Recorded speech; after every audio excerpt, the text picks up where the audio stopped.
오늘은 데이너 화이트 컨텐더 시리즈가 있었습니다. 대한민국의 권원일 선수가 출전했는데요. 1라운드 권원일은 본인 페이스대로 압박을 이어갔으나 후안 디아즈의 큰 공격을 몇 방 허용하는 등 위험한 장면이 좀 있었습니다. 2라운드는 후안 디아즈의 계속된 테이크다운 시도를 잘 막아낸 후 타격전을 이어갔으나 후안 디아즈의 까다로운 볼륨 타격이 이어졌고 결국 2라운드 종료가 얼마 남지 않은 시점에 압박하는 권원일의 스피닝 엘보가 정확하게 들어가면서 권원일이 쓰러졌고 결국 2라운드 피니쉬로 경기는 끝이 났습니다. 스피닝 엘보 적중되는 순간 타격음이 너무 크게 났는데 권원일 선수 건강에 아무 문제 없길 바라겠습니다.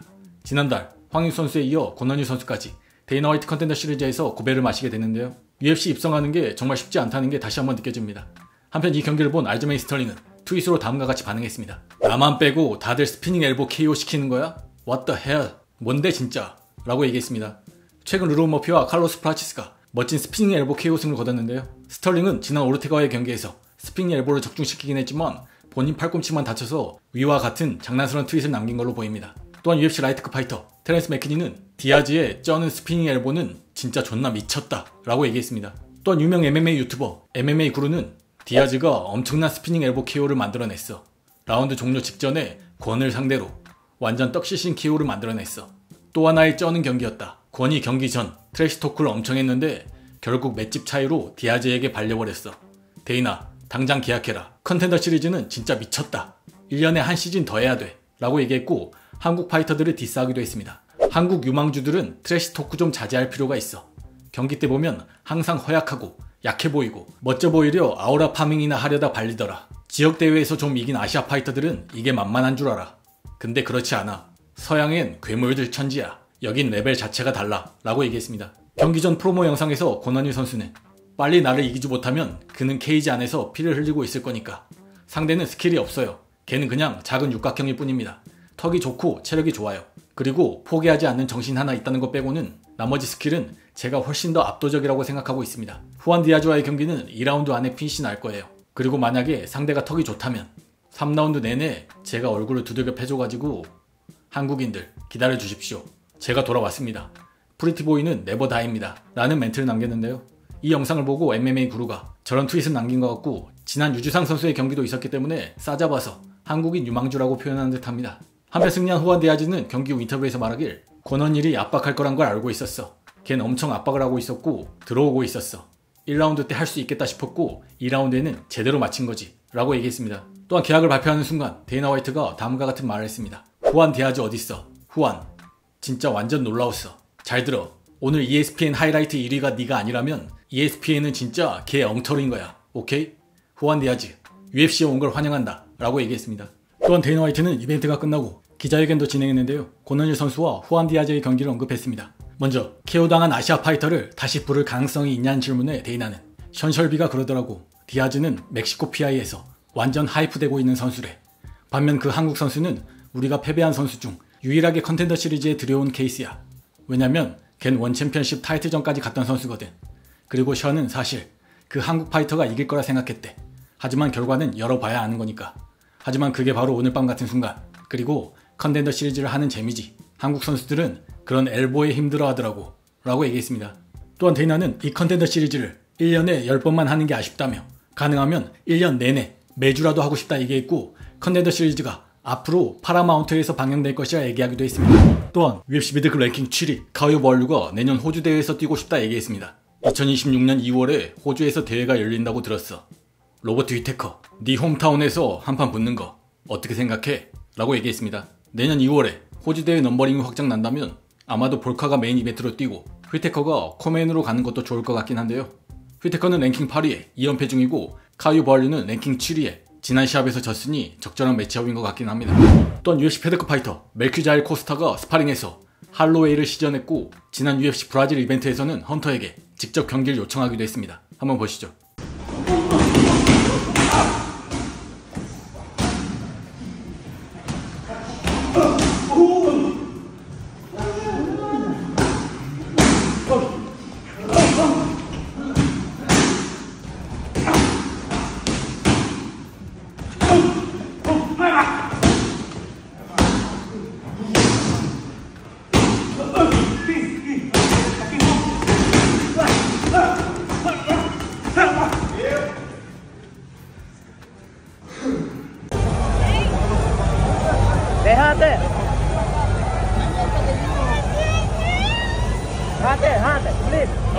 Dan Ige, Dan Ige. Hunter, Dan Ige for him, Dan Ige for him. I'll work on it. Let me check it out on Tuesday. 이에 댄 이게가 반응했습니다. 다음과 같은 트윗을 올렸는데요. 아무래도 계약서 보내라는 의미로 보입니다. 또한 맥키자일 코스타는 어제 데이나 화이트가 매치를 발표하기 전에 혹시 나와 댄 이게의 경기를 발표하려는 걸까? 라는 트윗을 남기기도 했습니다. 맥키자일 코스타는 현재 UFC 4연승을 달리고 있고 댄 이게는 지난 시합에 핏불에게까지 패배하면서 2연패 중입니다. 랭킹 14위 댄 이게는 랭킹에서 벗어나지 않기 위해 꼭 승리해야겠네요. 또한 다음 달 UFC 웰터급 타이틀전을 앞둔 이슬람 마카체프가 두바이에서 뛰고 있는 최장신 농구 선수를 만났습니다. 한번 보시죠.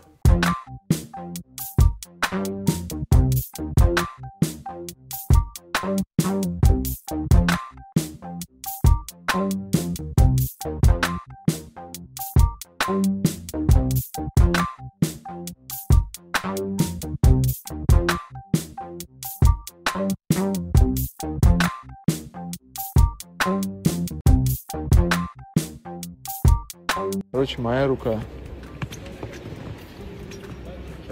Ты кто, эй? 또한 과거 함자트에게 1라운드 KO 패배했던 제러드 버셔트가 지난 듀플래시와 함자트의 경기에 솔직히 놀랐다 얘기했습니다. 솔직히 말하면 놀랐어. 난 드리키스가 많은 사람들을 놀라게 할 줄 알았거든. 왜 매번 드리키스의 경기가 있을 땐 사람들이 걔를 좀 과소평가하는 경향이 있잖아.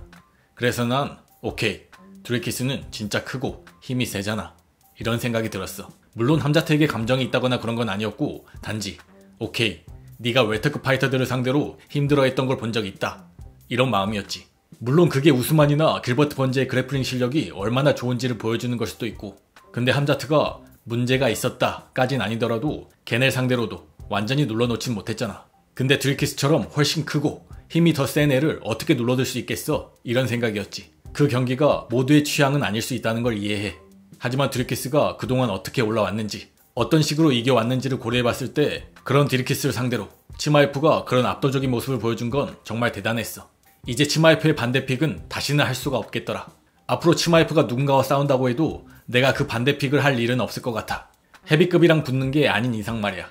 아니 심지어 헤비급이랑 붙어도 치마에프를 고를지도 몰라 라고 얘기했습니다. 또한 어제 다음 달 잭델라 마달레나 대 이슬람 마카치프 이벤트에 션 브래디와 마이클 모랄레스의 경기가 추가됐다는 소식이 전해졌는데요. 매치가 공식 발표된 후 션 브래디가 마이클 모랄레스와의 경기를 수락한 이유를 밝혔습니다. 내가 이 시합을 받은 이유? 파이터는 싸우는 사람이니까. 그리고 말 그대로 다른 옵션이 없었어. UFC에게 들은 바로는 이게 유일한 옵션이었어. 마이클 모랄레스 말고는 싸울 상대가 없었고 얘랑 싸우지 않는다면 내년에야 싸울 수 있는 상황이었지. 그래서 계속 경기를 잡으려 했던 거야. 그리고 어차피 모든 상대들과 언젠가는 싸워야 돼. 마이클 모랄레스는 훌륭한 파이터지. 18승 무패야. 아직 어리니 이 판에 오랫동안 있을 거란 말이야. 그러니까 지금 싸우든 나중에 싸우든 결국에 싸워야 될 사람이야. 그래서 그냥 에라 모르겠다. 지금 해치워버리자. 이런 거야.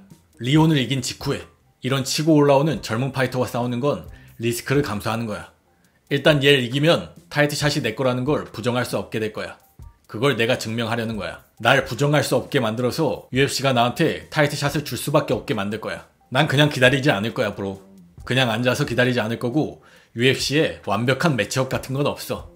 모든 선수들이 다 강해. 다 펀치가 세다고. 우린 세계 최고의 파이터들이잖아. 그러니까 누구와도 싸울 준비가 되어 있어야 해. UFC가 제시한 게 이 경기였고 난 오케이 한 거야. 라고 얘기했습니다. 이에 상위 랭크와 싸운 후에 다시 아래에 있는 파이터와 싸워서 기분이 안 좋지는 않냐는 질문에는 상관없어. 왜냐면 결국 UFC는 랭킹 같은 거 좆도 신경 안 쓰거든. 결정은 UFC가 하는 거야. 결국 내가 리온을 이기고 또 모랄레스까지 이기면 걔넨 더 이상 내 타이틀샷을 부정할 수 없을 거야. 경기 매칭은 UFC가 한다니까. 랭킹이 정하는 게 아니야. 팬들이 정하는 것도 아니고 UFC가 정하지. 그래서 난 계속 싸우고 부인할 수 없는 존재가 될 거야. 결국 내가 원하는 걸 줄 수밖에 없게 될 거야. 만약 그게 안 되더라도 난 파이터야. 돈 받고 싸우는 사람이고 싸우는 걸 좋아해. 그러니까 결국 그 자리에 도달할 때까지 계속 싸울 거야. 라고 얘기했습니다. 마이클 모랄레스는 99년생으로 18승 무패 파이터입니다. 작년 닐 매그니에 이어 지난 5월 길버트 번즈까지 1라운드 KO로 잡아냈는데요. 만약에 랭킹 2위 션 브래디까지 인상적으로 잡아낸다면 순식간에 타이틀 컨텐더로 부상할 수 있겠습니다. 다음 달 웰터급 챔피언이 잭이 되건 이슬람이 되건 간에 만만치 않은 도전자들을 계속해서 맞이해야 할 건 분명해 보입니다.